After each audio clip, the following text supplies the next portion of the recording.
स्वागत है एक बार फिर से आप सभी का आर कर स्टडी यूट्यूब चैनल पे। इससे पिछले वाले वीडियो में आप सबों ने हासिल वाले जोड़ को सॉल्व करना सीखा था। आज के इस वीडियो के माध्यम से हम लोग दशमलव के जोड़ कैसे बनाते हैं इसके बारे में अध्ययन करेंगे, यानी कि दशमलव में जो संख्या रहती है उसको आपस में कैसे जोड़ते हैं इसके बारे में हम लोग इस वीडियो के माध्यम से अध्ययन करने वाले हैं। तो चलिए वीडियो को स्टार्ट करते हैं और जानते हैं दशमलव के जोड़ को कैसे आपस में जोड़ते हैं, यानी दशमलव वाले जितनी संख्या रहते हैं अगर उसको आपको जोड़ने को कहा गया तो फिर आप लोग उसको कैसे जोड़ेंगे और सही आंसर क्या होगा उसको कैसे निकालते हैं। तो चलिए हम लोग एग्जाम्पल के तौर पर एक दो यहाँ पर क्वेश्चन ले लेते हैं। जैसे सबसे पहला मैंने यहाँ पर कुछ क्वेश्चन ले लिया है जिसमें से आपका 54.11 को जोड़ना है 21.33 से। तो इसको हम लोग कैसे जोड़ते हैं, देखिए दशमलव को जोड़ करने के लिए आपको एक चीज़ हमेशा ध्यान रखना है कि जो संख्या लिखी रहती है आपको, ठीक है, उसको आप इस तरह से आप लिखिएगा, लेकिन ये ध्यान रखना है आपको कि जो दशमलव है वो हमेशा एक दूसरे के आमने सामने रहने चाहिए। जैसे यहाँ पर आपने देखा कि यहाँ पर 54.11 है और यहाँ पर 21.33 है। तो यहाँ पर देखिए ये जो दशमलव आपको दिख रहा है ये एक दूसरे के आमने सामने होना चाहिए, हमेशा आमने सामने ही लिखिएगा, तभी जाकर के इस प्रकार के क्वेश्चन का जोड़ आप लोग आसानी से और सही निकाल पाइएगा। ठीक है, बस इसको इतना लिख देना है आप लोगों को और आगे का कुछ भी नहीं करना है। जैसे आपको जोड़ सिंपल आता है करना, बस वैसे आप लोग यहाँ पर कीजिए। जैसे कि यहाँ पर इकाई के इकाई से जोड़िएगा, जैसे 3 को और 1 को जोड़ेंगे तो आपका क्या हो जाएगा 4 हो जाएगा। 3 को फिर 1 से जोड़ेंगे तो आपका कितना हो जाएगा 4 हो जाएगा। और यहाँ पर देखिए दशमलव आ गया तो दशमलव के सामने दशमलव वहाँ ऊपर में भी है तो यहाँ भी नीचे में दशमलव के सामने आप दशमलव रख दीजिए। ठीक है, फिर हम लोग आगे जोड़ को बढ़ते जाएंगे। 4 और 1 को जोड़िए आपस में तो कितना हो जाएगा यहाँ पर 5 हो जाएगा। फिर 5 और 2 को जोड़िए तो कितना हो जाएगा 7 हो जाएगा। तो इस तरह से देखिए हम लोग का जो दशमलव का जोड़ है बड़े ही आसानी से हम लोग निकाल लेंगे अगर आप इसको समझ गए होंगे। तो पहले चीज़ आपको क्या है कि ये वाले फॉर्म से जब आप इस तरह के चीज़ों में लिखेंगे जोड़ को तो एक चीज़ हमेशा आपको ध्यान रखना है कि जो दशमलव जहाँ पर रहेगा तो दशमलव एक दूसरे के हमेशा सामने लिखिएगा। ठीक है, और जैसे ही जब सॉल्व करते रहेंगे तो दशमलव जहाँ पर आ गई उसके सामने आप दशमलव भी यहाँ पर नीचे डाल दीजिएगा, आपका जो आंसर है वो एकदम सही हो जाएगा। और नहीं तो आप लोग का दूसरा ये भी तरीका है कि आप लोग इसको पहले जोड़ कर लीजिए और फिर काउंट कीजिए कि कितने अंक के बाद दशमलव है। जैसे यहाँ पर 1 और 1 2 अंकों के बाद यहाँ पर दशमलव दिख रहा है। जैसे 3 को देखिए तो 3 और 3 यानी 2 अंकों के बाद दशमलव दिख रहा है। तो आप लोग यहाँ पर जो आपका जो आंसर आया है उसमें भी 2 अंकों के बाद दशमलव को रख दीजिए, वहाँ भी आपका ये सही हो जाएगा। ठीक है, लेकिन उससे ज़्यादा बेहतर है कि आप लोग इस तरह से इसको लिख ही लीजिए, तब जाकर के आपको आंसर आना बहुत आसानी हो जाएगा। ठीक है, दूसरे क्वेश्चन की तरफ बढ़ते हैं, हम लोग एग्जाम्पल के तौर पर ले रहे हैं। इसमें देखिए कि आपको सेम क्वेश्चन है लेकिन यहाँ पर मैंने एक थोड़ा सा चेंजेस कर दिया है कि ऊपर के संख्या में दशमलव के बाद एक ही अंक दिया है और नीचे की संख्या में दशमलव के बाद जो 2 अंक थे उसको मैंने यहाँ पर सेम रख दिया है। आप लोग आप यहाँ पर कंफ्यूज करेंगे कि ऊपर में तो यहाँ पर एक ही अंक है, 3 के ऊपर तो कुछ है नहीं, लेकिन यहाँ भी आपको दशमलव के सामने दशमलव लिखना है। बाकी का अंक कहीं जाए उससे कोई मतलब नहीं है, दशमलव के सामने आपको दशमलव आना चाहिए, हर हाल में दशमलव के सामने दशमलव आना ही चाहिए।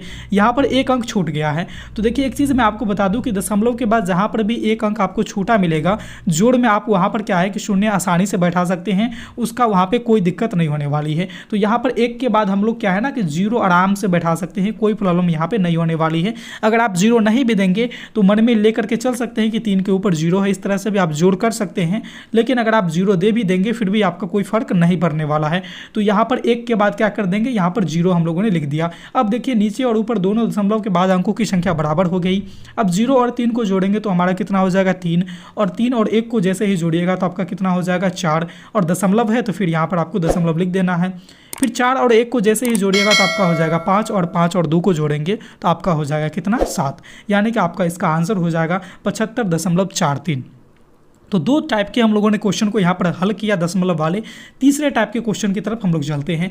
अब आपने वहाँ पर देखा था कि ऊपर की संख्या में एक अंक कम थी दशमलव के बाद, यहाँ पर देखिए नीचे की संख्या में एक अंक कम है दशमलव के बाद। तो यहाँ पर भी आपको बिल्कुल भी कन्फ्यूज नहीं होना है कि जहाँ पर भी आपको एक अंक कम दिख रहा है दशमलव के बाद आप आसानी से वहाँ पर एक शून्य को बैठा दीजिए, कोई हर्ज नहीं होने वाला है। तो जैसे कि यहाँ पर आप देखिए कि 3 के बाद यहाँ पर 0 नहीं है और ऊपर में देखिए यहाँ पर दशमलव के बाद 2 अंक है, यहाँ पर कुछ एक ही है, इसलिए हम लोग अपने मन से यहाँ पर 0 को बैठा देते हैं। अब आप देखिए यहाँ पर दोनों जगह बराबर हो गई। अब 1 को यहाँ पर 0 से जोड़िए तो आपको कितना आंसर आएंगे तो 1 आ जाएंगे। 3 को 1 से जब आप जोड़ेंगे तो आपका कितना हो जाएगा 4 हो जाएगा। दशमलव है तो दशमलव के सामने आपको क्या रखना है, दशमलव ही रख देना है। फिर 4 और 1 को जोड़िएगा तो आपका 5 हो जाएगा, और 5 और 2 को जोड़िएगा तो आपका कितना हो जाएगा 7 हो जाएगा। तो इस तरह से इसका जो आंसर आ जाएगा वो आपका आ जाएगा 75.41। इसको कभी भी 75.41 नहीं पढ़िएगा, हमेशा दशमलव के बाद जो अंक अंक आती है उसको एक एक अंक करके ही पढ़ा जाता है। तो इसको 75.41 ही पढ़ेंगे, 75.41 कभी भी नहीं पढ़ेंगे, ठीक है। तो तीसरा हम लोग तीसरे तरह के क्वेश्चन को देख लिए। चौथे तरह के क्वेश्चन को देखेंगे। इसमें आप ये देखेंगे कि अभी तक आपने देखा था कि दशमलव के बाद एक अंक अगर कम रहती है तो वहाँ पर हम लोग शून्य अपने मर्जी से बैठा देते हैं। क्या दशमलव के इस तरफ यानी दशमलव के पहले यानी आपके बाएं तरफ भी अगर एक अंक कम रहे, 2 अंक कम रहे, 3 अंक कम रहे तो क्या वहाँ पर भी हम लोग शून्य अपने मन से बैठा सकते हैं क्या? तो आप लोगों का जो आंसर होगा वह बिल्कुल हाँ। जैसे कि यहाँ पर आप देख लीजिए कि 4 है और दशमलव 1.0 है, यहाँ पर देखिएगा 21 है, दशमलव 33 है। तो 21 और यहाँ पर देखिए 21 2 अंकों की संख्या, ऊपर में देखिएगा 4 सिर्फ 1 अंकों की संख्या है। तो 4 को हम 2 अंकों की संख्या बनाने के लिए उसके पहले हम लोग 0 इस तरह से ऐड कर देंगे। कोई हर्ज नहीं है, यहाँ पर कोई भी आंसर में आपका कोई प्रॉब्लम नहीं आने वाली है। आप अगर ऐड नहीं भी करते हैं और आप 0 करके वहाँ पर जोड़ देंगे फिर भी आपका वहाँ पर आंसर सेम ही आने वाला है। बस हम लोग आसानी के लिए यहाँ पर 0 ऐड कर देते हैं। अब इसको सिंपली आप लोग हल कर लीजिए। 3 को 0 से जोड़िएगा तो कितना हो जाएगा? 3 का 3 ही रह जाएगा। 3 को 1 से जोड़िएगा तो आपका कितना हो जाएगा? 4 रह जाएगा, ठीक है। और 4 यहाँ पर देखिए उससे पहले बीच में दशमलव आ गई तो दशमलव के सामने दशमलव रख दीजिए। फिर 4 को 1 से जोड़िए तो यहाँ पर 5 हो जाएगा और 2 को 0 से जोड़िए तो आपका कितना हो जाएगा? 2 ही हो जाएगा। यानी कि आप यहाँ पर देखेंगे कि 25.43 इसका सही आंसर आपको नजर आने वाले हैं, ठीक है। तो ये आपने यहाँ पर 4 तरह के क्वेश्चन देखा। एक हम लोग दशमलव में भी हासिल वाले जोड़ की तरफ बढ़ते हैं कि दशमलव में भी अगर हासिल वाला जोड़ आ गया तो उसको हम लोग कैसे बनाएंगे। देखिए ये भी बहुत सिंपल है, कहीं से इसमें भी कोई समस्या नहीं आने वाली है। बस दशमलव के सामने दशमलव आप जैसे लिखते आए हैं वैसे इसमें भी लिख दीजिए। और देखिए इसको कैसे हम लोग हल करेंगे। देखिए 7 और 4 को यहाँ पर जोड़ना है आपस में तो कितने आएंगे? 7 और 4 आपस में जोड़ेंगे तो 11 आएंगे। 11 का इकाई के स्थान पे कौन सा अंक है? 1। तो यहाँ पर हम लोग क्या लिख देंगे? 1 लिख देंगे, कोई हर्ज नहीं होना चाहिए। फिर बाद वाले में चलेंगे, 6 और 4 को आपस में जोड़ेंगे तो कितना हो जाएगा? 10। लेकिन यहाँ 11 वाला जो एक अंक यहाँ पर बचा हुआ था इसमें हम 1 जोड़ेंगे तो ये हमारा क्या हो जाएगा? 11। 10 और 1 11 हो जाएगा। तो फिर यहाँ पर हम लोग 1 लिख देंगे। दशमलव है तो दशमलव के सामने दशमलव डाल दीजिए। फिर आगे बढ़िए हम लोग 4 और 1 5 और ये 10 वाला एक हमारा यहाँ पर बचा हुआ था, सॉरी 11 वाला। तो यहाँ पर 4 1 5 1 क्या हो जाएगा? 6 हो जाएगा। फिर यहाँ पर 5 और 2 को जोड़िएगा तो कितना हो जाएगा? 7 हो जाएगा।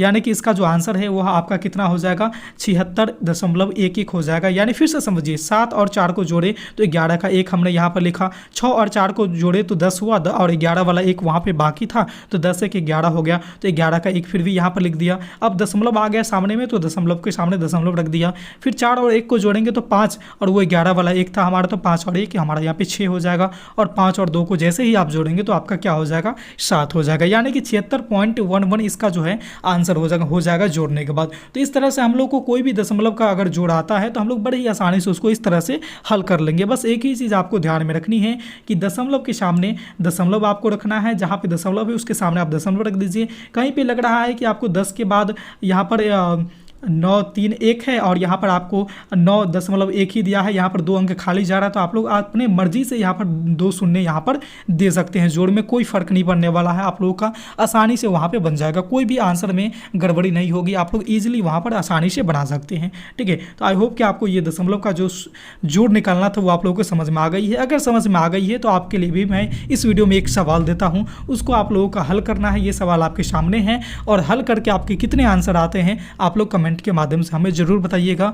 अगर ये वीडियो आप लोगों को अच्छी लगी है तो आप लोग हमें ये बातें भी बताइएगा। कहीं पर कोई समस्या रह गई है किसी भी क्वेश्चन को बनाने में तो आप भी हमें कमेंट के माध्यम से वो भी हमें ज़रूर सूचित करेंगे। अगर आप हमारे चैनल पर पहली बार आए हैं तो चैनल को सब्सक्राइब कर लीजिए और साथ ही साथ बेल वाले आइकन को इसलिए प्रेस कर लीजिए ताकि इस तरह के जब कभी भी महत्वपूर्ण, रोचक और उपयोगी वीडियो मैं अपलोड करूँ तो उसका नोटिफिकेशन आप सबों तक सबसे पहले पहुंच जाए। तो इस वीडियो में बस इतना ही था, फिर मिलते हैं अगले वीडियो में नए टॉपिक के साथ। तब तक के लिए देखते रहिए हमारे चैनल आर के स्टडी को। धन्यवाद।